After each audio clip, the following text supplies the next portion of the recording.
Peace be upon you, my dear brothers and sisters. Tonight, we begin a story of deception, vigilance, and the power of God's words. The Qur'an reminds us, indeed, Satan is an enemy to you, so take him as an enemy. He only invites his followers to be among the companions of the fire. Chapter 35. Verse 6. The city of Medina was calm under the soft veil of night. Stars glittered above like scattered pearls, and the believers rested in peace after a long day of worship and labor. Yet not every soul lay down to sleep.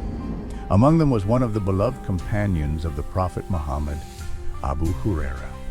That night, he had been entrusted with a noble duty: to guard the charity collected in Ramadan, the food given by Muslims to the poor as charity at the end of the month. The charity was gathered in sacks and baskets, enough to feed countless families in need. The Prophet had placed Abu Hurairah in charge, and he stood watch with honor, knowing this was not merely food. It was a sacred trust before God. The market of Medina was silent, its lanterns extinguished, with only the dim moonlight casting shadows between the stalls and baskets.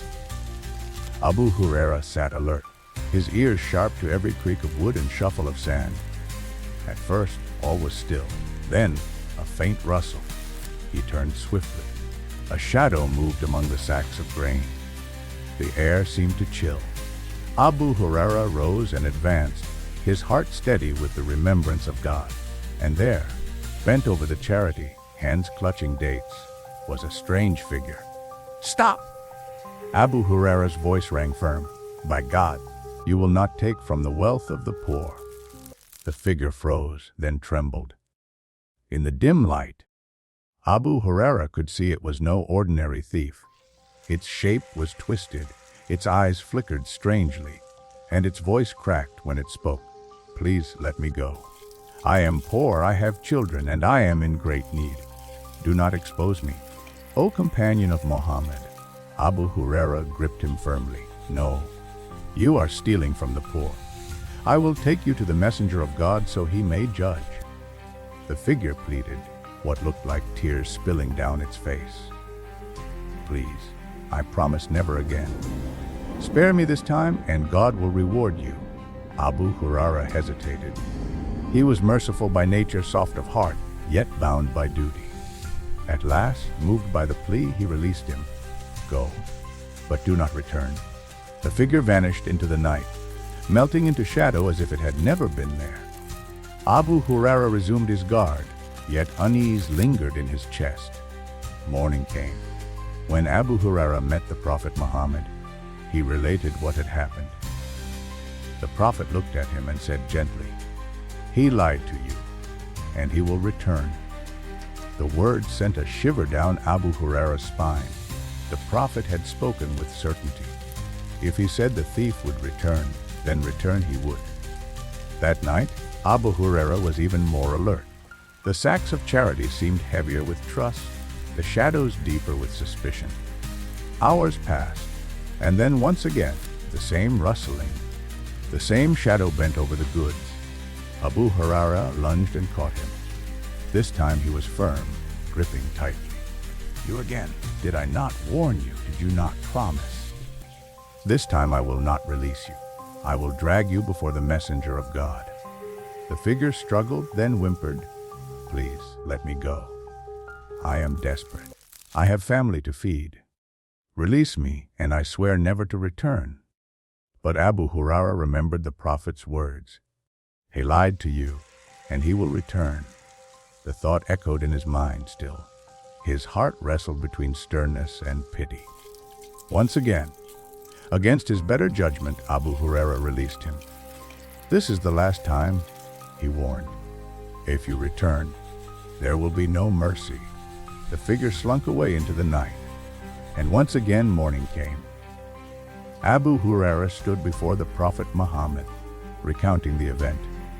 The Prophet said with calm certainty, "I lied to you, and he will return again." This time Abu Hurairah felt resolve harden in his chest. Twice he had shown mercy, and twice he had been deceived. Now, the third night approached. If the prophet declared he would return, then surely it was written. That night, the city seemed quieter than ever, the air heavy with expectation.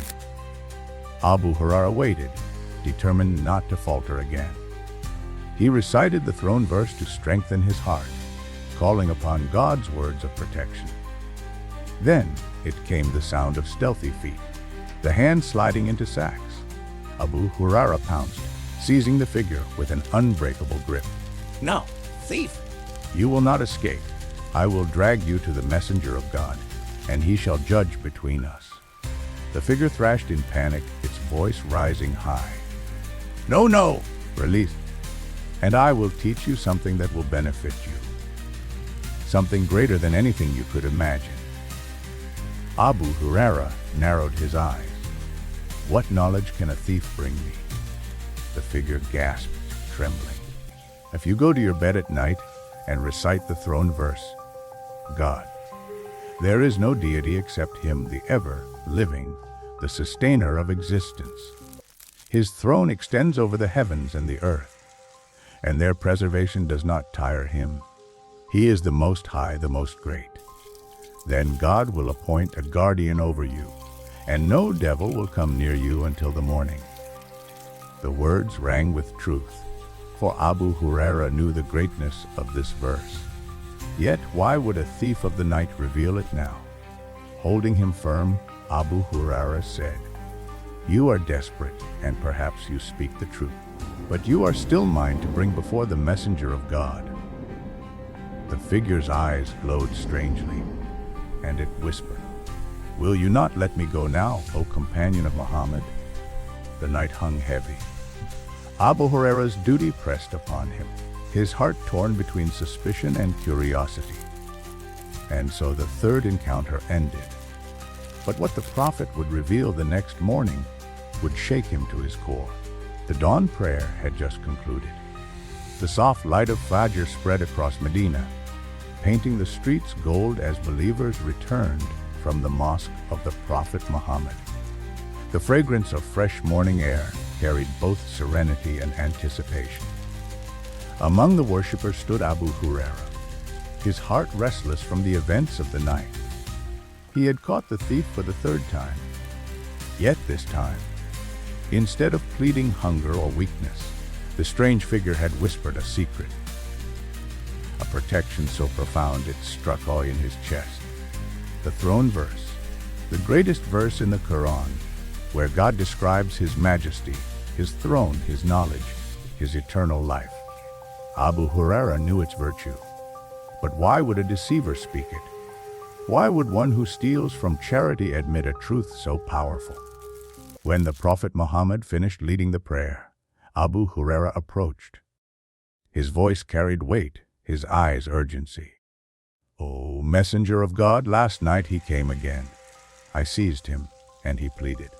But this time he offered me knowledge, promising that if I recite the throne verse before sleep, God will send a guardian, and no devil will approach until the morning.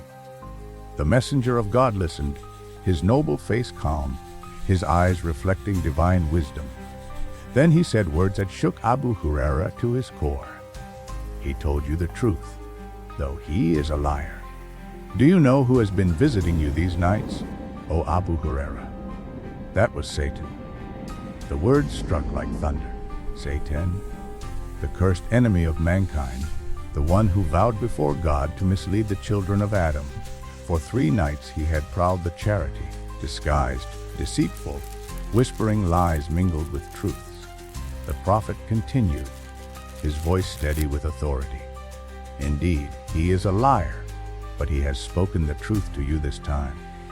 Whoever recites the throne verse before sleeping, God will appoint a guardian for him, and Satan shall not come near him until morning. Abu Hurairah felt both awe and fear, awe at the power of God's words, that even the enemy of mankind acknowledged their strength. Fear, for he had nearly been deceived by the liar who cloaked himself in excuses and false promises. But here lay the lesson Satan may trick. He may disguise, he may plead, but he cannot escape the truth of God's revelation. The story spread among the companions, and with it spread a powerful reminder. The Qur'an is not only guidance, but also protection, a fortress for the believer. The very verse that Satan himself admitted could repel him was now recited by the believers with renewed conviction. Night after night, homes across Medina echoed with the throne verse, "O God! There is no deity except Him, the ever-living, the sustainer of existence. Neither drowsiness overtakes Him nor sleep. His throne extends over the heavens and the earth, and preserving them does not tire Him. He is the Most High, the Most Great." It became not only a verse of knowledge, but a shield of safety, a reminder that God's throne encompasses the heavens and the earth, and none can challenge His might. Behind this, however, was also a deeper reflection. Why had Satan approached the charity? Why did he dare to steal from the wealth of the poor? It was not hunger. It was arrogance, greed, and his vow to derail believers by all means. By corrupting charity, he aimed to harm the weakest, to cause injustice, to plant seeds of mistrust. And yet God exposed him. The prophet showed Abu Hurairah, and through him the entire community, that vigilance is always needed. Mercy is noble, but one must not be blind to deceit.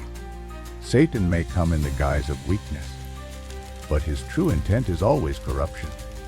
The companions reflected deeply. If Satan could deceive by pretending to be needy, could he not also whisper in subtler ways?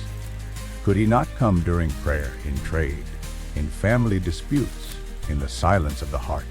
The Qur'an warns. Satan only wants to cause between you animosity and hatred through intoxicants and gambling, and to turn you away from the remembrance of God and from prayer. So will you not desist? Chapter 5.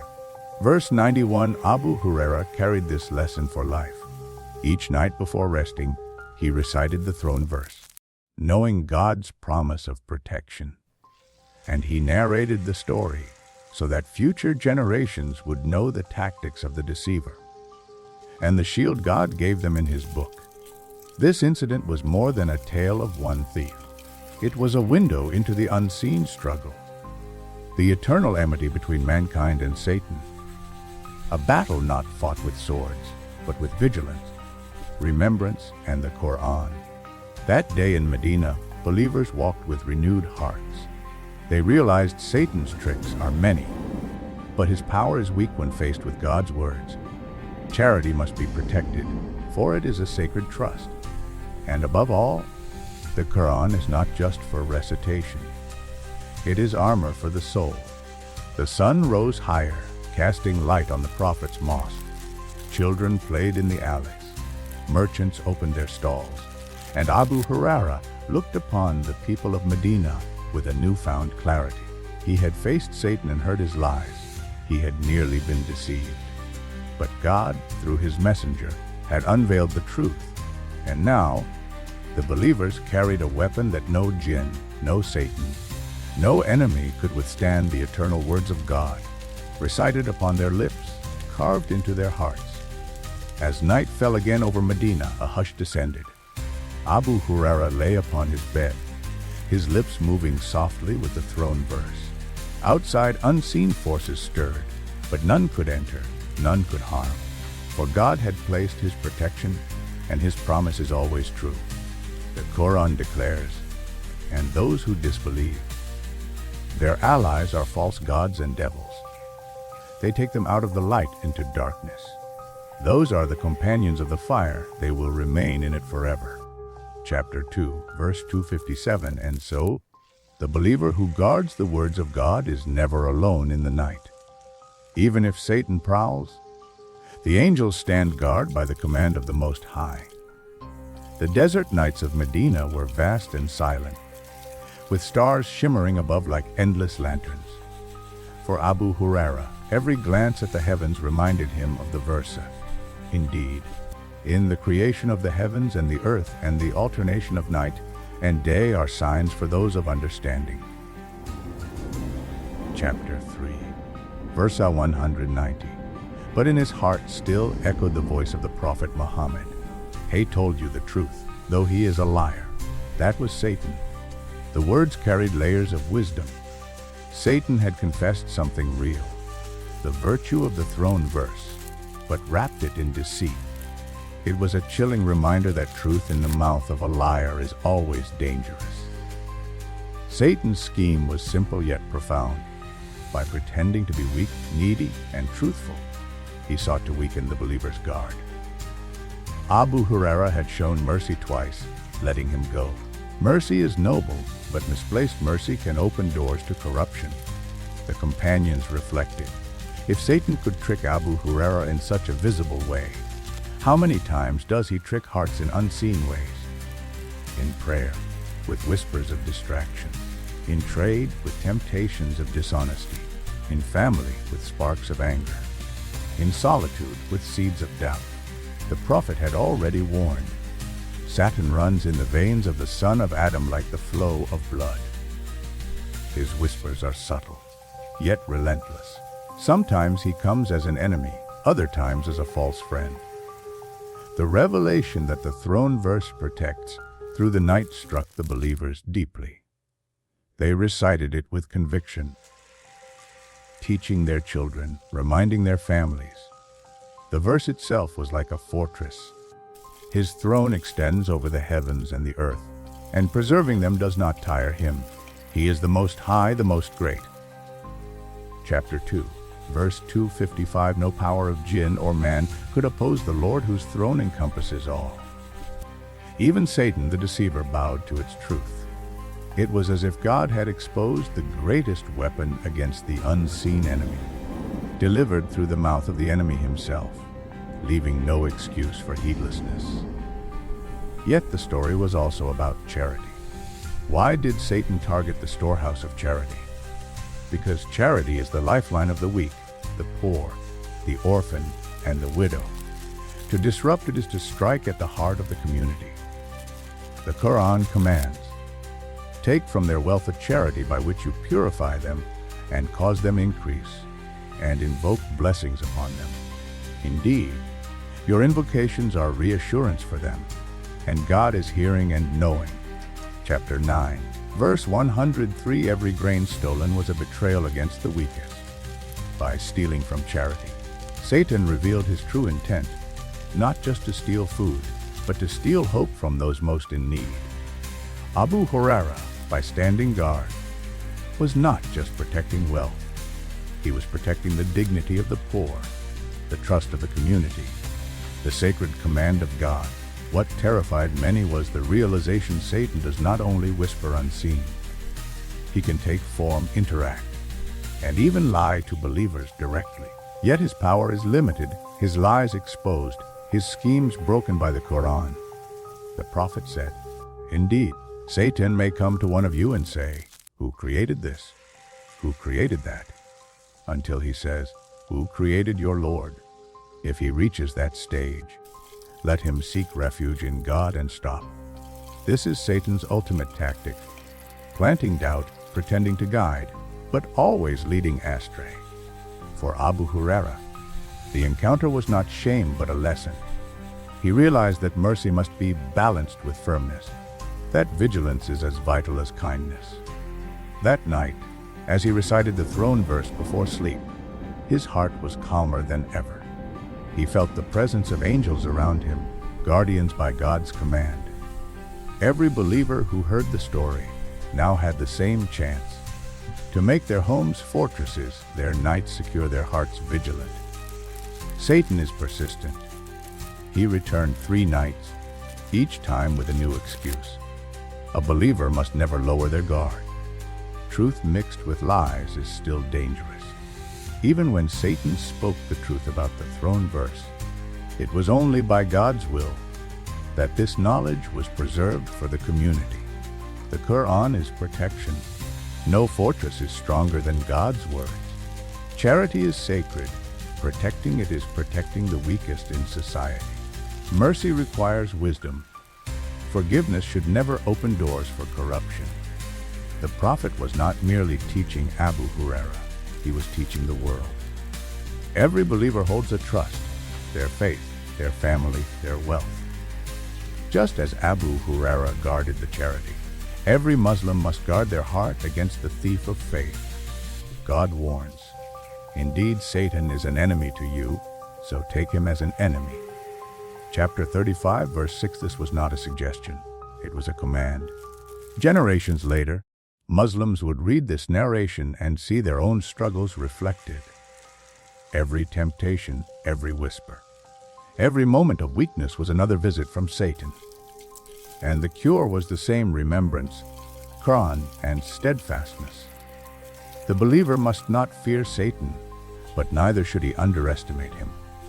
Satan lost his place in paradise due to arrogance.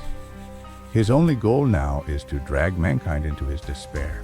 But God has already declared, "Indeed, my servants, you have no authority over them, except those who follow you of the deviators."